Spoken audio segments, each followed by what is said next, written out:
بسم اللہ الرحمن الرحیم۔ مسلمانوں کی جماعتوں میں اکثر یہ غلط فہمیاں پائی جاتی ہیں کہ ہم جنتی ہیں، باقی جو ہیں ان کا پتہ کوئی نہیں۔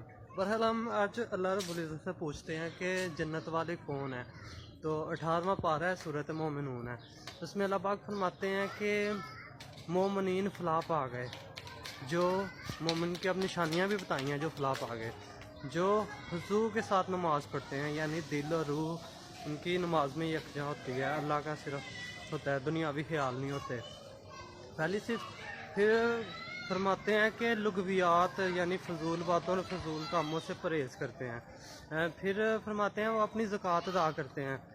پھر فرماتے ہیں کہ وہ اپنے شرمگاہوں کے مقام کی حفاظت کرتے ہیں، امانت دار ہوتے ہیں، وعدوں کی پابندی کرتے ہیں۔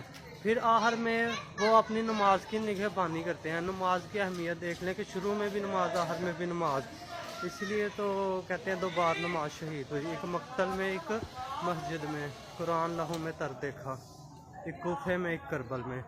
تو نماز بہت ضروری ہے، اس کے بغیر جنت میں بندہ جانے کا سوچ بھی نہیں سکتا۔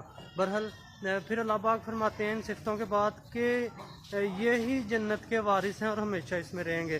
یعنی اللہ پاک نے یہ نہیں کہا مسلمانوں کی یہ جماعت جنتی ہے، یہ جماعت جنتی ہے، یہ فرمایا ہے کہ جس میں یہ صفتیں ہوں گی وہ جنت کے وارث اور اس میں رہیں گے۔ جزاک اللہ، اللہ حافظ۔